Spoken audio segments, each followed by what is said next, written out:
Nunca pensé que volvería a contar lo que viví en Catemaco. Todavía tiemblo cuando recuerdo aquella noche, y aunque han pasado años, sigo sin encontrar una explicación que tenga sentido. Mi nombre no importa, pero lo que me sucedió en ese pueblo rodeado de niebla y laguna, sí debería importarles a todos los que algún día piensen visitarlo. Todo comenzó en marzo del año pasado. Yo trabajaba como vendedor de equipo médico, y mi ruta me llevaba por varios pueblos de Veracruz. Catemaco era una parada obligada, un lugar conocido por sus brujos y leyendas. Pero yo nunca había creído en esas cosas. Para mí todo eso era puro negocio para turistas. Gente inventando historias para vender amuletos y limpias. Qué equivocado estaba. Llegué al pueblo como a las 5 de la tarde. El cielo estaba gris, cargado de nubes oscuras que amenazaban con soltar un aguacero en cualquier momento. Las calles estaban más vacías de lo normal, y eso me pareció raro porque era viernes. Renté un cuarto en un hotel pequeño cerca del centro, nada lujoso, pero limpio y barato. La señora que me atendió era una mujer mayor, de piel arrugada, y ojos hundidos que parecían verme con lástima. ¿Va a quedarse esta noche?, me preguntó con voz rasposa mientras anotaba mis datos en un cuaderno viejo y manchado. Sí, solo una noche. Mañana temprano sigo mi camino. Le respondí tratando de sonar amable. Ella movió la cabeza de un lado a otro, como si acabara de escuchar una mala noticia. Tenga cuidado si sale de noche. No ande solo por la laguna. Y si escucha que alguien lo llama, no voltee. Nunca voltee. Me reí nervioso, pensando que era parte del show del pueblo, esa cosa de asustar a los forasteros. Le agradecí y subí a mi habitación. El cuarto olía a humedad y el colchón crujía con cada movimiento, pero estaba tan cansado que no me importó. Me tiré en la cama y cerré los ojos un rato. Desperté pasadas las 8 de la noche con un hambre terrible. Bajé a la recepción para preguntar dónde podía cenar algo, pero la señora ya no estaba. En su lugar había un hombre joven, flaco, con una expresión seria que no cambiaba ni cuando hablaba. ¿Conoce algún lugar donde pueda comer?, le pregunté. Por aquí todo cierra temprano, respondió sin levantar la vista de su teléfono. Hay un puesto de tacos como a 3 cuadras rumbo a la laguna. Pero no se tarde. No es bueno andar por ahí cuando oscurece. Otra advertencia. Empezaba a cansarme de tanta superstición, así que salí sin hacerle mucho caso. La noche había caído por completo, y las calles estaban iluminadas apenas por unos cuantos faroles amarillentos que parpadeaban de vez en cuando. El aire estaba pesado, húmedo, y se escuchaba a lo lejos el croar de las ranas mezclado con el sonido del agua. Caminé siguiendo las indicaciones. Las casas a mi alrededor estaban a oscuras o con las cortinas cerradas. No se veía a nadie en las calles. Ni perros, ni gatos, ni un alma. Solo yo y mis pasos resonando contra el pavimento mojado. Finalmente vi el puesto de tacos, una estructura de lámina con una luz colgando de un cable pelado. Un señor gordo sudaba frente a una plancha llena de carne, mientras su esposa servía tortillas en platos desechables. Pedí 3 tacos y una coca. Me los comí rápido parado junto al puesto, sintiendo la mirada curiosa de la pareja. Cuando terminé, pagué y le pregunté al señor si había algo más abierto por ahí cerca. Nada más nosotros, dijo limpiándose las manos en un trapo sucio. Y ya nos vamos a cerrar. Si fuera usted, me regresaría al hotel. Esta noche la laguna está inquieta. ¿Inquieta?, pregunté sin poder evitar sonar burlón. La mujer se acercó mirándome con ojos muy abiertos. Hay noches en que las cosas que viven en el agua salen a buscar. Buscan a los que no pertenecen aquí, a los que no conocen las reglas. Y esta es una de esas noches. Se siente en el aire. Yo solo asentí y me despedí, pensando que todos en ese pueblo estaban locos o se habían puesto de acuerdo para asustar al forastero. Empecé a caminar de regreso al hotel, pero algo me hizo detenerme. A mi izquierda había un camino de tierra que bajaba hacia la laguna. Se veía la superficie del agua brillando bajo la luna que acababa de asomarse entre las nubes. Me quedé ahí parado, mirando, sintiendo una curiosidad extraña que no puedo explicar. No sé qué me pasó por la cabeza. pero en lugar de regresar al hotel empecé a caminar hacia la laguna. El camino estaba fangoso, y mis zapatos se hundían con cada paso, haciendo un sonido desagradable. A medida que me acercaba, el olor a agua estancada y vegetación podrida se hacía más fuerte.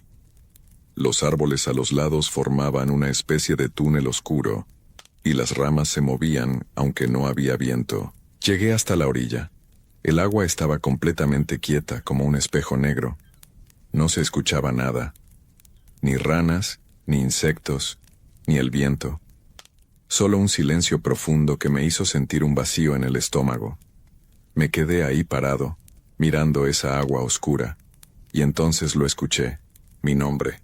Alguien había dicho mi nombre con una voz suave, casi como un susurro que venía desde el agua. Me congelé. El corazón me empezó a latir tan fuerte que podía escucharlo en mis oídos. Recordé las palabras de la señora del hotel. Si escucha que alguien lo llama, no voltee. Pero yo no había volteado. La voz había venido del agua, de frente. Retrocedí un paso, luego otro. Y entonces lo volví a escuchar, más claro esta vez. Mi nombre completo, pronunciado lentamente, con una voz que no era de hombre ni de mujer, sino algo intermedio, algo que sonaba viejo y joven al mismo tiempo.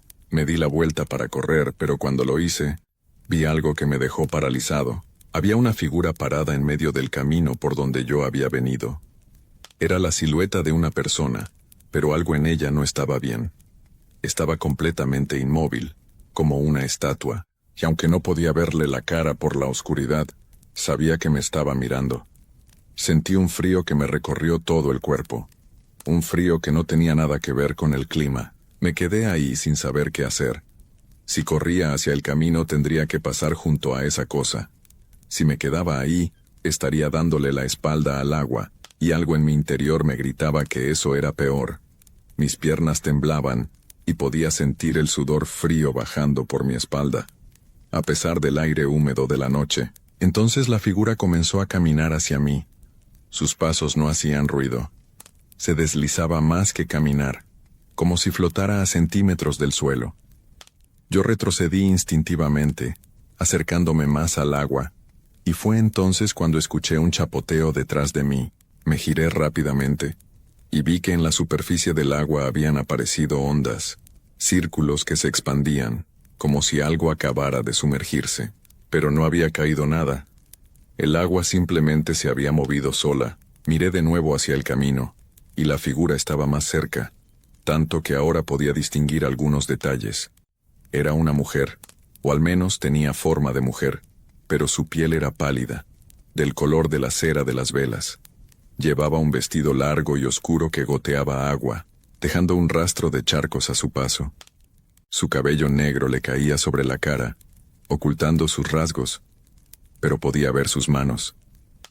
Dios, sus manos eran horribles. Los dedos eran largos, demasiado largos, y terminaban en uñas negras y retorcidas. Abrí la boca para gritar, pero no me salió ningún sonido. Era como si mi voz se hubiera quedado atrapada en mi garganta. La mujer levantó lentamente una de esas manos terribles y señaló hacia mí. Sus labios se movieron, y aunque estaba lejos, escuché su voz perfectamente como si me hablara al oído. Ven conmigo, ven al agua, es hora de que regreses. Yo no entendía qué quería decir con eso de regresar. Nunca había estado en Catemaco antes, nunca había tenido nada que ver con ese lugar. Negué con la cabeza, tratando de recuperar el control de mi cuerpo. Mis piernas por fin respondieron y comencé a correr, no por el camino donde estaba ella, sino por la orilla de la laguna, buscando otro acceso de regreso al pueblo. Corrí sin mirar atrás, saltando sobre raíces y piedras, resbalando en el lodo. Las ramas de los árboles me arañaban la cara y los brazos, pero no me importaba, solo quería alejarme de ese lugar. Podía escuchar chapoteos en el agua, como si algo grande se moviera paralelo a mí, siguiéndome desde la laguna. Y también escuchaba pasos detrás, esos pasos silenciosos que se acercaban cada vez más. De pronto, el terreno cambió y me encontré en una zona llena de piedras y vegetación más densa. Tropecé y caí de bruces contra el suelo. El golpe me sacó el aire de los pulmones, y por un momento no pude moverme. Cuando levanté la cabeza, la vi. Estaba parada a menos de 5 metros de mí, inmóvil otra vez, con la cabeza inclinada hacia un lado como si me estudiara. Me arrastré hacia atrás sintiendo las piedras clavándose en mis palmas. Ella dio un paso adelante, y fue entonces cuando apartó el cabello de su cara. Lo que vi me hizo soltar un grito ahogado. No tenía ojos. Donde deberían estar sus ojos, solo había 2 huecos profundos y negros, como túneles que no llevaban a ninguna parte. Su boca estaba abierta en una sonrisa imposible, demasiado ancha, mostrando dientes pequeños y puntiagudos. «No puedes escapar», dijo con esa voz que parecía venir de todas partes. «Ya te vio. Ya sabe que estás aquí. Debes volver al agua. Todos debemos volver». Sentí algo frío y húmedo tocando mi tobillo. Bajé la vista y vi una mano saliendo del suelo. Una mano cubierta de lodo y algas, agarrándome con fuerza. Grité y pateé, logrando zafarme, y me puse de pie de un salto. Corrí sin dirección, solo alejándome de ese horror, atravesando la maleza sin importarme hacia dónde iba. No sé cuánto tiempo corrí. Pudo haber sido 5 minutos o 1 hora. Finalmente vi luces adelante, y empujé mi cuerpo hasta salir a una calle pavimentada. Me detuve, doblado por la mitad, tratando de recuperar el aliento. Mis manos sangraban, mi ropa estaba hecha jirones y cubierta de lodo. Miré a mi alrededor y reconocí el lugar. Estaba a 2 calles del hotel. Caminé lo más rápido que pude, mirando constantemente hacia atrás. Las calles seguían vacías, pero ahora cada sombra me parecía una amenaza. Cada rincón oscuro un lugar del que podía salir esa cosa. Llegué al hotel y subí corriendo a mi habitación. Cerré la puerta con llave, empujé la cómoda contra ella y me metí en el baño. Abrí la llave del agua para lavarme las manos y la cara, pero cuando el agua tocó mi piel, sentí que quemaba. Me miré en el espejo y vi algo que me heló la sangre. En mi cuello, justo debajo de la oreja, había una marca. Era como una huella de mano, pero los dedos eran más largos de lo normal, y la piel donde había sido tocada estaba oscura, casi negra.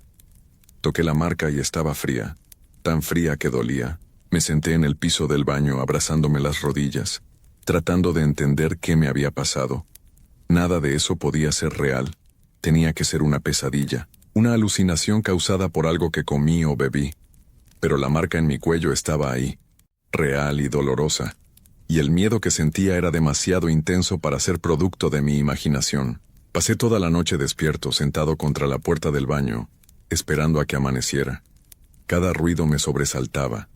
Escuchaba pasos en el pasillo, agua corriendo por las tuberías, susurros que parecían venir de las paredes. En un momento alguien tocó la puerta de mi habitación. 3 golpes lentos y pausados. Nadie dijo nada. Solo esos 3 golpes. Y luego silencio. No me moví. No respondí. Me quedé ahí, conteniendo la respiración, hasta que los primeros rayos del sol empezaron a colarse por la ventana. Cuando hubo suficiente luz afuera, salí del baño, aparté la cómoda y abrí la puerta con cuidado. El pasillo estaba vacío. Bajé las escaleras casi corriendo, y llegué a la recepción. La señora mayor estaba ahí otra vez, barriendo el piso. Cuando me vio, dejó de barrer y se me quedó mirando con esos ojos hundidos. No dijo nada por un momento. Solo me observaba de arriba a abajo, fijándose en mi ropa sucia y rota, en los arañazos de mi cara, en el estado en que me encontraba. Finalmente habló con esa voz rasposa que ahora me parecía más inquietante que antes. Fue a la laguna. No era una pregunta, era una afirmación. Asentí sin poder hablar. Mi garganta estaba seca y me dolía. Ella suspiró y negó con la cabeza, como había hecho el día anterior, pero ahora su expresión era diferente. Había tristeza en su mirada, o tal vez compasión. Algunos no regresan de ahí. Usted tuvo suerte, dijo mientras volvía a barrer. Pero ella ya lo marcó. La dama del agua no olvida a los que ve. Ahora usted le pertenece un poco. ¿Quién es ella? ¿Qué es esa cosa? Logré preguntar con voz temblorosa.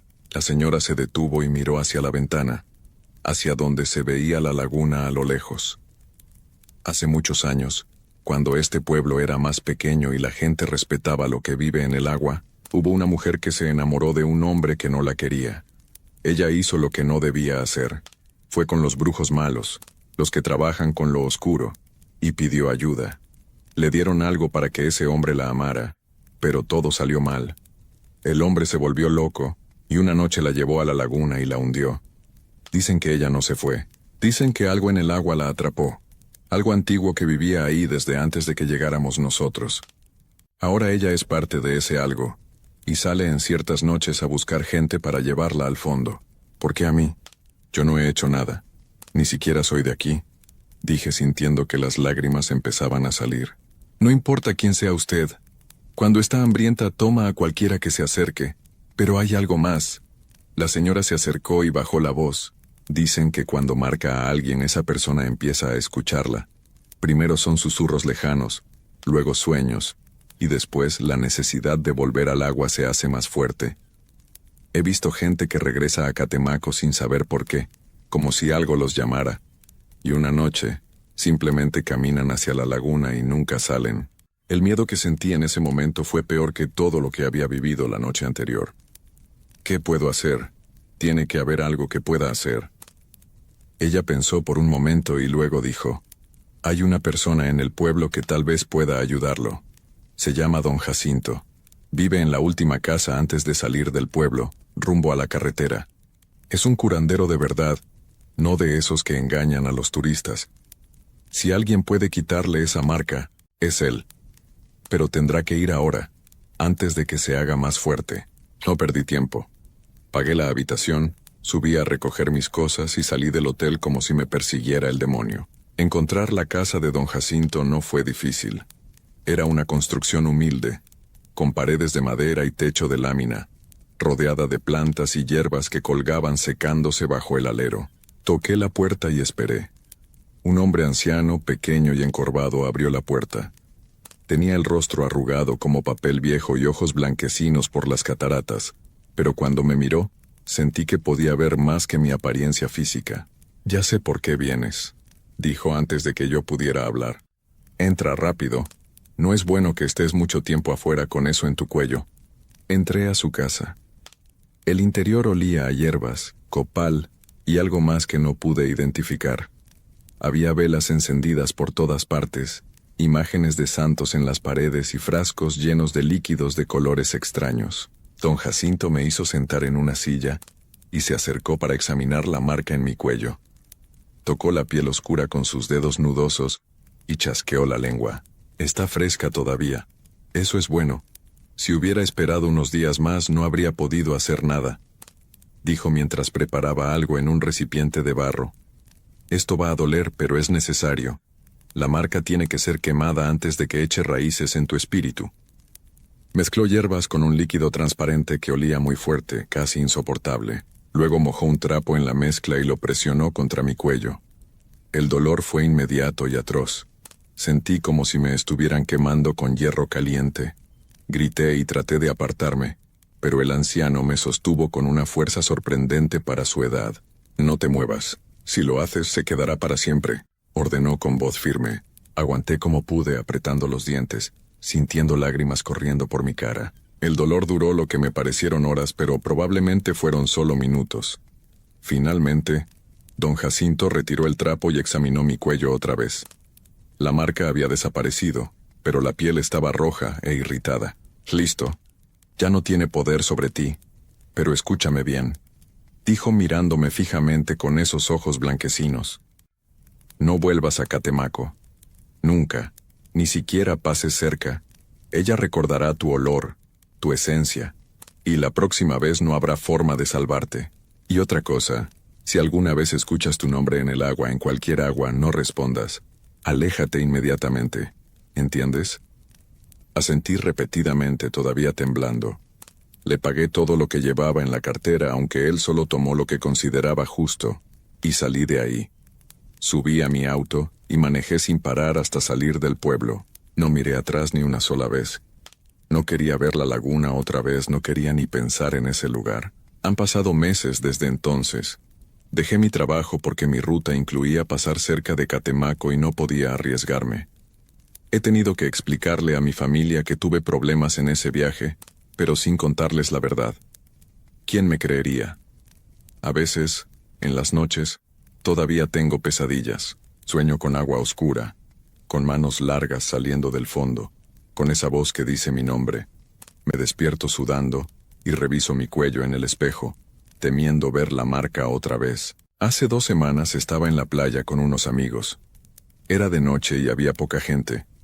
Estábamos sentados alrededor de una fogata cuando escuché algo. Una voz que venía desde el mar, pronunciando mi nombre suavemente, casi con cariño. Me puse de pie de inmediato y le dije a mis amigos que tenía que irme. Ellos se rieron, pensaron que estaba bromeando, pero yo ya estaba caminando hacia el auto. Mientras me alejaba, miré hacia el agua y vi una figura parada en la orilla. Estaba demasiado lejos para distinguir detalles, pero supe quién era. Ahora vivo lejos de cualquier cuerpo de agua grande. Evito lagos, lagunas y playas. Cuando me baño, cierro los ojos y trato de no pensar en nada, porque sé que ella sigue ahí esperando.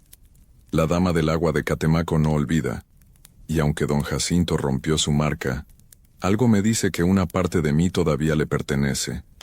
Cada vez que escucho agua corriendo, cada vez que veo mi reflejo en un charco, siento que me está buscando. Y lo peor de todo es que a veces, en las noches más oscuras, una parte de mí quiere volver. Quiere caminar hasta la laguna, sumergirse en esa agua negra y finalmente descubrir qué hay en el fondo. Es una sensación horrible que lucho contra ella todos los días. No sé si algún día seré lo suficientemente fuerte para resistirla para siempre. Por eso les cuento esto. Si algún día van a Catemaco, si algún día sienten curiosidad por acercarse a la laguna de noche, recuerden mi historia. No lo hagan. Quédense en sus hoteles, cierren las puertas, ignoren las voces, porque algunas cosas que viven en el agua son más viejas que nosotros, más pacientes que nosotros, y no tienen piedad. La dama del agua todavía está ahí, esperando su próxima víctima, y tal vez algún día esa víctima sea yo. Hay cosas que suceden en los rincones olvidados de nuestro país que desafían cualquier lógica. Historias que se cuentan en voz baja, cuando cae la noche y las sombras se alargan sobre los muros de adobe. Esta es una de esas historias, una que me llegó de labios de quien la vivió, aunque ahora ella ya no puede contarla con sus propias palabras. Todo comenzó un caluroso mes de julio, cuando la familia Méndez decidió salir de su tranquilo hogar en Oaxaca para visitar a sus parientes en Catemaco, Veracruz. Eran los padres, Mauricio y Guadalupe, junto con sus 3 hijos. Lucía, la mayor, acababa de cumplir 21 años. Era una joven de rostro dulce y mirada cristalina, con el cabello negro que le caía en cascada sobre los hombros. Sus hermanos menores, Diego y Fernanda, no paraban de pelear durante todo el trayecto en autobús, pero Lucía miraba por la ventana con una sonrisa, emocionada por conocer ese lugar del que tanto había escuchado hablar. Catemaco la recibió con su humedad característica, y ese aire denso que parecía cargado de secretos antiguos. La laguna se extendía como un espejo oscuro bajo el cielo nublado. Los primos, Arturo y Mónica, los esperaban con los brazos abiertos en su casa de paredes pintadas de azul cielo. Esa primera noche cenaron tamales y bebieron café de olla, mientras los adultos recordaban anécdotas de su juventud. Lucía sentía que aquel viaje sería diferente, especial de alguna manera que aún no comprendía. Al segundo día, Arturo les propuso dar un paseo por el malecón. El sol de la tarde teñía todo de un naranja intenso, que contrastaba con el verde profundo de las montañas que rodeaban la laguna. Fue entonces cuando apareció él. Leonel era amigo de la infancia de Arturo, un joven de 23 años con una sonrisa fácil y ojos que parecían guardar melancolía. Vestía sencillo, pantalones de mezclilla y una camisa blanca, pero había algo en su presencia que llamaba la atención. Cuando Arturo los presentó, Lucía sintió un calor extraño en las mejillas. Leonel se ofreció a mostrarles los lugares más bonitos del pueblo. Conocía cada rincón, cada leyenda, cada historia que se escondía tras las puertas de madera carcomida. Hablaba con pasión sobre Catemaco, sobre sus brujos y curanderos, sobre las ceremonias que se realizaban en la Nanchititla cada primer viernes de marzo. Lucía lo escuchaba fascinada, colgada de cada palabra que salía de sus labios. Sus hermanos se aburrieron pronto y se adelantaron con los primos, pero ella se quedó atrás, caminando junto a Leonel por las calles empedradas. Esa misma noche, Leonel llegó a la casa de los primos con una guitarra. Bajo el cielo estrellado, comenzó a tocar canciones que hablaban de amores imposibles y corazones rotos. Su voz era ronca pero afinada, y cada nota parecía vibrar en el pecho de Lucía. Era como si el resto del mundo hubiera desaparecido y solo existieran ellos dos en esa terraza iluminada por faroles. Cuando terminó de cantar, Leonel la miró directamente a los ojos y sonrió. En ese momento Lucía supo que algo había cambiado dentro de ella. Los días siguientes pasaron como en un sueño hermoso y vertiginoso. Leonel aparecía cada mañana con alguna excusa para verla. La llevó a las cascadas escondidas entre la selva, donde el agua caía cristalina formando pozas color esmeralda. Caminaron por senderos donde los árboles eran tan antiguos que parecían susurrar secretos del pasado. Comieron pescado frito en un restaurante frente a la laguna, donde una mujer vieja los miró fijamente durante toda la comida, haciendo que Lucía sintiera un escalofrío que no supo explicar. Pero en cuanto Leonel tomaba su mano, cualquier incomodidad desaparecía. Al quinto día, mientras observaban el atardecer desde un mirador, Leonel le confesó lo que sentía. Sus palabras salieron atropelladas, nerviosas, como si temiera que ella fuera a desaparecer en cualquier momento. Le dijo que jamás había sentido algo así por nadie, que desde el momento en que la vio supo que era especial, que los días a su lado habían sido los más felices de su vida. Le preguntó, con voz temblorosa, si quería ser su novia. Lucía no lo pensó dos veces. El corazón le latía tan fuerte que sentía que se le iba a salir del pecho. Dijo que sí. Y cuando él la besó sintió que el tiempo se detenía. Los siguientes 5 días fueron pura felicidad. Lucía flotaba en una nube. Apenas prestaba atención a su familia. Sus padres comenzaron a preocuparse al verla tan distraída, tan ajena a todo lo que no fuera ese muchacho. Su madre intentó hablar con ella, advertirle que las cosas tan rápidas a veces no son buenas, pero Lucía no escuchaba razones. Estaba enamorada, profundamente enamorada, y nada más importaba. Leonel y ella hacían planes, hablaban de un futuro juntos, de cómo ella podría visitarlo seguido, o tal vez mudarse a Catemaco cuando terminara sus estudios. Todo parecía posible cuando estaban juntos, pero como sucede con todas las cosas buenas, llegó el momento de partir. La familia Méndez tenía que regresar a Oaxaca. Mauricio ya había comprado los boletos de autobús para el día siguiente muy temprano. Cuando Lucía se lo contó a Leonel, el rostro del joven se transformó. La alegría que siempre llevaba consigo se esfumó, reemplazada por algo oscuro y desesperado. Sus ojos se llenaron de lágrimas que intentó ocultar volteando hacia otro lado. Le dijo que no podía perderla, que acababa de encontrarla y la idea de que se fuera lo destrozaba. Lucía también lloró, abrazándolo con fuerza, prometiéndole que hablarían todos los días, que buscarían la manera de verse pronto, pero Leonel sabía que las promesas se las lleva el viento. Había visto muchas veces cómo la distancia mata los sentimientos, cómo la gente olvida y sigue adelante con sus vidas. No podía permitir que eso sucediera, no con ella. Esa noche, después de despedirse de Lucía con un beso largo que sabía a sal y desesperación, Leonel caminó por las calles oscuras de Catemaco, con un solo destino en mente. En las afueras del pueblo, donde las luces ya no alcanzan a iluminar y los sonidos de la civilización se apagan, había una casa pequeña rodeada de árboles retorcidos. El lugar olía a tierra mojada y a algo más, algo que no se podía identificar pero que ponía la piel de gallina. Allí vivía Esteban, el tío de Leonel por parte de madre. Era un hombre que la gente del pueblo respetaba y temía a partes iguales. Algunos lo buscaban cuando necesitaban ayuda, cuando un amor se había ido, o cuando los negocios no marchaban bien. Otros cruzaban la calle al verlo pasar persignándose en silencio. Esteban abrió la puerta antes de que Leonel tocara, como si hubiera estado esperándolo. Era un hombre delgado, de unos 50 años, con el cabello completamente blanco peinado hacia atrás. Sus ojos eran pequeños y oscuros, y cuando miraba a alguien, daba la sensación de que veía mucho más de lo que cualquier persona debería ver. Vestía de blanco, siempre de blanco, y en su cuello colgaban varios collares de cuentas rojas y negras. La casa por dentro estaba llena de velas, imágenes de santos mezcladas con otras figuras que no pertenecían a ninguna religión conocida, y frascos con líquidos de colores extraños. Leonel entró sin decir palabra. Se sentó en una silla de madera mientras Esteban lo observaba con esa mirada que parecía atravesarlo. Finalmente, con voz ronca por el cigarro que siempre fumaba, Esteban preguntó qué lo traía por ahí a esas horas de la noche. Leonel le contó todo.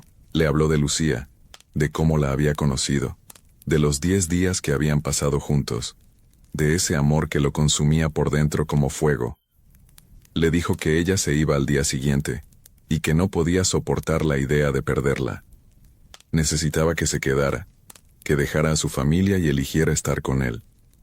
Le suplicó a su tío que hiciera algo, lo que fuera, no importaba el precio. Esteban escuchó en silencio, fumando su cigarro lentamente. Cuando Leonel terminó de hablar, el viejo soltó una risa seca que no tenía nada de alegre. Le dijo que estaba pidiendo algo muy difícil, casi imposible, hacer que una persona abandonara a su familia, que cambiara toda su vida por alguien que apenas conocía desde hacía unos días. Eso requería un trabajo muy fuerte. Le explicó que el tiempo que habían compartido jugaba en su contra, que los lazos recién formados son débiles y fáciles de romper.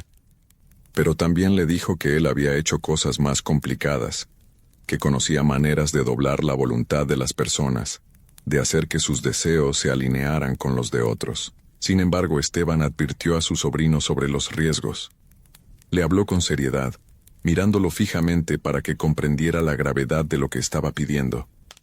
Primero, existía la posibilidad de que el trabajo simplemente no funcionara, que la muchacha se fuera y nunca volviera a pensar en él. Segundo, y mucho más peligroso, el trabajo podía salir mal. Cuando se juega con la mente y el corazón de las personas, cuando se fuerzan sentimientos que no deberían existir de esa manera, las consecuencias pueden ser terribles. La chica podía perder la razón. Su mente podía romperse como un cristal golpeado con demasiada fuerza. Incluso podía pasar algo peor. Algo que Esteban no quiso mencionar, pero que quedó flotando en el aire pesado de aquella habitación. Leonel tragó saliva. Por un momento, la duda cruzó por su mente. Pensó en Lucía, en su risa cristalina, en la forma en que sus ojos brillaban cuando lo miraba. Pero entonces pensó en perderla, en verla subir a ese autobús y desaparecer de su vida para siempre. Y la desesperación volvió a apoderarse de él. Le dijo a su tío que no le importaban los riesgos, que haría lo que fuera necesario. Solo quería estar con ella, tenerla a su lado por el resto de sus días. El amor que sentía era más fuerte que cualquier temor, más poderoso que la razón misma. Esteban asintió lentamente, como si ya supiera que esa sería la respuesta. Se levantó y comenzó a buscar entre sus cosas. Sacó una lista y se la entregó a Leonel. Necesitaba conseguir algunas cosas que pertenecieran a la muchacha. Una prenda de ropa que hubiera usado recientemente, mientras más cercana al cuerpo mejor. Un mechón de su cabello, no uno que se hubiera caído sino uno que tuviera raíz. Y algo que ella cargara siempre consigo. Algo personal como una pulsera, un anillo, un reloj, cualquier objeto que llevara su energía. Sin esas cosas, no podría hacer nada. Le dio hasta el día siguiente al mediodía, para conseguirlo todo. Leonel salió de aquella casa con el papel apretado en su mano. El camino de regreso a su hogar se le hizo eterno. Las calles estaban vacías, y el silencio solo era roto por el canto de los grillos y el ladrido lejano de algún perro. Sabía que lo que estaba haciendo estaba mal, muy mal, pero ya no había vuelta atrás.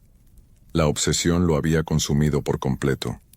Pasó la noche despierto, planeando cómo conseguir lo que su tío le había pedido. A la mañana siguiente, Leonel se presentó en casa de los primos antes de que la familia Méndez estuviera lista para partir. Les dijo que quería despedirse de Lucía, que tal vez la llevara a desayunar una última vez. Los padres de ella dudaron, pero al ver los ojos llorosos del muchacho, y viendo que su hija también estaba destrozada, accedieron. Tenían que empacar de todas formas y el autobús no salía hasta las 3 de la tarde. Leonel prometió traerla de vuelta antes del mediodía. La llevó a un pequeño café cerca del centro. Pidieron pan dulce y chocolate caliente, aunque ninguno de los dos tenía hambre. Lucía no paraba de llorar, limpiándose las lágrimas con una servilleta de papel. Le decía que esto no era un adiós, que encontrarían la manera de estar juntos. Leonel asentía, tomando su mano sobre la mesa, pero por dentro sentía como la culpa empezaba a roerlo. Cuando ella se levantó para ir al baño, aprovechó el momento. Con manos temblorosas, abrió la mochila de Lucía que ella había dejado en la silla. Sacó una blusa que sabía que era su favorita, la había usado 2 días atrás. También tomó una pulsera de plata que nunca se quitaba, un regalo de su abuela. Lo guardó todo rápidamente en su propia mochila. Lo más difícil fue el cabello. Cuando regresaron a caminar por el malecón, Leonel le dijo que quería un recuerdo de ella. Lucía sonrió entre lágrimas y le preguntó qué quería. Él le pidió, tratando de sonar romántico, un mechón de su cabello para guardarlo siempre cerca de su corazón. Ella lo miró con ternura, pensando que era algo anticuado pero dulce. Sacó unas pequeñas tijeras que llevaba en su neceser y cortó un mechón considerable de su melena negra. Se lo entregó envuelto en un pañuelo. Leonel lo guardó como si fuera el tesoro más preciado del mundo. Para las 11 de la mañana Leonel ya tenía todo. Se despidió de Lucía con un beso desesperado que ella sintió diferente, más urgente, casi violento. Le prometió que hablarían esa misma noche cuando ella llegara a Oaxaca.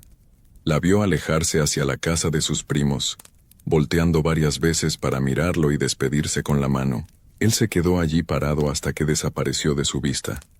Entonces corrió hacia la casa de su tío. Esteban ya lo estaba esperando. La casa estaba preparada de una manera diferente. Había un círculo dibujado en el suelo con algo que parecía sal, pero era más oscuro. Velas rojas encendidas formaban un pentágono alrededor. En el centro había un recipiente de barro lleno de hierbas que Leonel no reconoció. El olor que emanaba de aquel recipiente era penetrante, una mezcla de tierra podrida y algo dulzón que revolvía el estómago. Leonel le entregó las cosas a su tío con manos temblorosas. Esteban las tomó sin decir palabra, examinándolas una por una con esos ojos pequeños y oscuros que parecían ver más allá de lo visible. Tocó la blusa con sus dedos largos y huesudos, pasó el mechón de cabello entre sus manos como si pesara la energía que contenía, y finalmente observó la pulsera de plata girándola bajo la luz de las velas. Después de un largo silencio que puso los nervios de Leonel de punta, Esteban asintió. Le dijo a su sobrino que se fuera, que regresara más tarde, que lo que tenía que hacer no era algo que otros debieran presenciar. Leonel quiso quedarse, quiso ver qué era exactamente lo que su tío haría, pero la mirada que recibió no admitía discusión. Salió de aquella casa sintiéndose extrañamente vacío, como si al cruzar el umbral hubiera dejado atrás algo más que su cuerpo físico. Trató de distraerse durante las horas siguientes. Caminó sin rumbo por las calles de Catemaco, pero todo le recordaba a Lucía. El café donde habían desayunado, el malecón donde habían caminado tomados de la mano, la plaza donde le había pedido que fuera su novia. Cada rincón guardaba un recuerdo que ahora se sentía manchado por lo que estaba haciendo. Intentó convencerse de que era por amor, de que todo valía la pena si al final podía tenerla a su lado. Pero en el fondo, en una parte de su conciencia que trataba de ignorar, sabía que había cruzado una línea que no debía cruzarse jamás. A las 3 de la tarde, Leonel sabía que el autobús de Lucía ya había partido. Se la imaginó mirando por la ventana, tal vez llorando, tal vez pensando en él. La culpa lo carcomía, pero también la esperanza. Esperanza de que el trabajo de su tío funcionara, de que ella regresara, de que pudieran estar juntos. Compró unas flores en el mercado y fue a buscarla, aunque sabía que ya no estaba. Necesitaba sentirse cerca de ella de alguna manera. Se sentó en una banca frente a la casa de los primos, mirando la ventana de la habitación donde ella había dormido, hasta que cayó la noche. Cerca de las 8 de la noche, Leonel regresó a la casa de Esteban. Su tío estaba sentado en el mismo lugar, pero se veía cansado, como si hubiera envejecido varios años en esas pocas horas. Las velas se habían consumido casi por completo y el círculo en el suelo estaba borrado. Sobre la mesa descansaba una botellita pequeña, del tamaño de un frasco de perfume, llena de un líquido que era de un verde tan oscuro que casi parecía negro. Tenía una consistencia espesa como aceite, y dentro flotaban cosas que Leonel prefirió no identificar. Esteban le explicó con voz ronca, más ronca que de costumbre, que ese líquido contenía todo lo necesario. Le había puesto las hierbas más poderosas que conocía. Había pronunciado las palabras que aprendió de su propia maestra hace décadas. Había invocado fuerzas que no tienen nombre ni forma. Si ella bebía eso, su mente quedaría atada a él de una manera que ninguna distancia podría romper. Lo amaría con una intensidad que superaría cualquier razón, cualquier lógica, cualquier lazo familiar.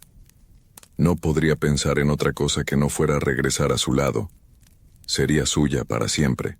Pero Esteban volvió a advertirle, con más seriedad que antes, mirándolo directamente a los ojos de una manera que hizo que Leonel sintiera frío en la espalda. Ella tenía que beber el líquido por su propia voluntad. No podía ser forzada, no podía ser obligada. Si lo hacía por la fuerza, si ella se resistía, o si sospechaba algo, el efecto sería completamente diferente. En lugar de amor, vendría la locura. Su mente se rompería de maneras que ni siquiera podía imaginar. Le dijo que podía mezclarlo con alguna bebida, algo con sabor fuerte como cerveza o refresco de cola, para disimular el gusto. Pero ella tenía que tomarlo por decisión propia, aunque no supiera lo que estaba bebiendo. Leonel tomó la botellita con manos temblorosas. La guardó en el bolsillo de su chamarra como si fuera veneno. Tal vez lo era. Salió de aquella casa sin mirar atrás, sintiendo el peso de lo que llevaba consigo. Pasó el resto de la noche despierto, mirando su teléfono, esperando que Lucía le escribiera. Finalmente, cerca de la medianoche, recibió un mensaje de ella diciéndole que había llegado bien a Oaxaca, que lo extrañaba, que no podía dejar de pensar en él. Esas palabras le dieron fuerzas para seguir adelante con su plan. Al día siguiente, Leonel le escribió a Lucía para decirle que iría a visitarla a Oaxaca. Ella se sorprendió, pero se puso feliz. Le dijo que sus padres no estaban ese fin de semana, que habían ido a un evento familiar al que ella se había negado a ir porque estaba muy cansada del viaje. Era la oportunidad perfecta. Leonel tomó un autobús esa misma tarde, con la botellita guardada en su mochila, sintiendo cómo le quemaba como si fuera un pedazo de carbón encendido. Llegó a Oaxaca al anochecer del día siguiente. Lucía lo esperaba en la terminal, hermosa como la recordaba, con una sonrisa enorme que iluminaba su rostro. Se abrazaron durante largo rato y ella no paraba de decirle que no podía creer que estuviera ahí. Fueron a cenar a un pequeño restaurante cerca de su casa. Pidieron tlayudas y cerveza. Leonel apenas podía concentrarse en la conversación. Sentía el peso de la botellita en su bolsillo como si pesara toneladas. Sabía que ese era el momento. Cuando el mesero trajo las cervezas, Leonel esperó a que Lucía se distrajera mirando el menú de postres. Con movimientos rápidos, sacó la botellita y vertió su contenido en la cerveza de ella. El líquido se hundió en la bebida espumosa, dejando un rastro verde oscuro que lentamente se disolvió. Leonel guardó la botellita vacía y tomó un trago largo de su propia cerveza para calmar los nervios. Su corazón latía tan fuerte que sentía que todos en el restaurante podían escucharlo. Lucía levantó su vaso con una sonrisa y propuso un brindis. Por ellos, por el amor que los había unido, por todos los días que vendrían. Leonel chocó su vaso contra el de ella, sintiendo que iba a vomitar de la angustia. La vio llevar el vaso a sus labios y tomar el primer trago. Inmediatamente su expresión cambió. Arrugó la nariz y separó el vaso de su boca con una mueca de asco. Dijo que la cerveza sabía horrible, que tenía un gusto amargo y raro, casi como a tierra podrida mezclada con algo metálico. Leonel sintió que el mundo se detenía. Le dijo que tal vez la cerveza estaba echada a perder, que mejor pidiera otra. Pero Lucía ya había tomado otro trago, tratando de confirmar ese sabor extraño. Esta vez fue peor. El olor que emanaba del vaso llegó a su nariz y fue como si algo muerto estuviera flotando en su bebida. Se dio cuenta de inmediato de que algo andaba muy mal. Escupió lo que tenía en la boca, pero ya era demasiado tarde. Había tragado al menos 3 buenos sorbos de aquella mezcla maldita. Miró a Leonel con los ojos muy abiertos. Le preguntó qué era lo que le había puesto a su bebida. Él trató de negarlo, de decir que no sabía de qué hablaba, pero su cara lo delató. Lucía se levantó de la mesa, tambaleándose un poco. Comenzó a sentir un mareo extraño, como si el suelo se moviera bajo sus pies. Su visión se nubló por un momento. Leonel intentó tomarla del brazo, pero ella se apartó, mirándolo con una mezcla de miedo y traición que le atravesó el corazón. Salió corriendo del restaurante. Leonel la siguió, gritando su nombre, tratando de explicarle, pero ella no se detuvo. Corrió por las calles hasta su casa, entró y cerró la puerta con seguro. Leonel se quedó afuera, tocando la puerta, suplicándole que lo dejara explicar. Pero Lucía no abrió. Se había encerrado en su habitación, sintiendo cómo su cabeza daba vueltas, cómo algo oscuro comenzaba a deslizarse por su mente como aceite negro. Esa noche fue terrible para ella. Tuvo pesadillas en las que veía sombras que la perseguían, que trataban de entrar en su cuerpo por la boca, por los oídos, por los ojos. Despertaba gritando, empapada en sudor, pero cuando abría los ojos, las sombras seguían ahí, en las esquinas de su habitación. Al día siguiente, cuando sus padres regresaron, la encontraron acurrucada en un rincón murmurando cosas sin sentido. Durante los siguientes 10 días el estado de Lucía empeoró progresivamente. Al principio solo estaba confundida. Olvidaba cosas simples como dónde había puesto sus llaves o qué día era. Sus padres pensaron que era el cansancio del viaje, pero luego empezó a hablar sola, a mantener conversaciones con personas que no estaban ahí. Decía que Leonel la visitaba por las noches, que se metía a su cuarto y le susurraba cosas al oído. Sus padres revisaban la casa pero nunca encontraban a nadie. La llevaron al doctor. Hicieron estudios, análisis de sangre, revisiones neurológicas. Todo salía normal. Los médicos no encontraban nada físicamente mal con ella. Pero Lucía seguía empeorando. Comenzó a perder la noción de quién era. Olvidó su nombre, su edad, dónde vivía. Miraba a sus padres como si fueran extraños. Cuando su madre trataba de abrazarla, ella gritaba y se escondía debajo de la cama como una niña pequeña asustada. Para el final de esas 2 semanas, Lucía ya no era la joven de 21 años brillante y hermosa que había ido de vacaciones a Catemaco. Se había convertido en algo diferente, algo roto. Se comportaba como una niña de 2 años. Gateaba por el suelo, se llevaba todo a la boca. Lloraba cuando tenía hambre, pero no podía expresar con palabras lo que necesitaba. Balbuceaba sonidos sin sentido. Su mirada, antes tan llena de vida, ahora estaba vacía, perdida en algún lugar al que nadie podía llegar. Sus padres estaban destrozados. Probaron con todo, con psiquiatras, con psicólogos, incluso llevaron a especialistas de la Ciudad de México. Nadie podía explicar qué le había pasado. Nadie podía hacer que volviera. Fue la abuela de Lucía, una mujer sabia que conocía las viejas costumbres, quien finalmente sugirió que tal vez esto no era algo que la medicina pudiera curar, que tal vez alguien le había hecho daño de otra manera, de las maneras antiguas que todavía se practican en los rincones oscuros del país. Leonel nunca regresó a buscarla. Después de esa noche en Oaxaca, simplemente desapareció. Dejó Catemaco sin decirle a nadie a dónde iba. Su tío Esteban tampoco dijo nada cuando la familia de Leonel lo buscó preguntando por él. Solo se encogió de hombros y dijo que los jóvenes de ahora son impredecibles. Pero quienes lo conocían bien, notaron que después de eso, Esteban ya no hizo más trabajos de ese tipo. Dicen que algo lo había asustado, que había visto algo aquella noche cuando preparó el brebaje que no debía haber visto. Lucía sigue viva, si a eso se le puede llamar vida. Ahora tiene 22 años, pero su mente quedó atrapada en la de una niña pequeña. Sus padres cuidan de ella día y noche, bañándola, vistiéndola, dándole de comer. A veces, en las noches de luna llena, ella se despierta y señala hacia la ventana. Dice una sola palabra, la única que puede pronunciar con claridad entre sus balbuceos. Dice un nombre: Leonel, y entonces se echa a llorar con un llanto que no es de niña, sino de alguien que está atrapado muy adentro. Alguien que sabe lo que le pasó, pero no puede hacer nada para escapar. Esta historia llegó a mis oídos por una prima que vive en Oaxaca, que conocía a la familia Méndez. Me la contó una noche mientras tomábamos café, con la voz baja y mirando por encima del hombro, como si tuviera miedo de que alguien nos escuchara. Me dijo que tuviera cuidado cuando viajara, que no todos los amores que nacen rápido son benditos, que hay personas capaces de hacer cosas terribles cuando el deseo se convierte en obsesión.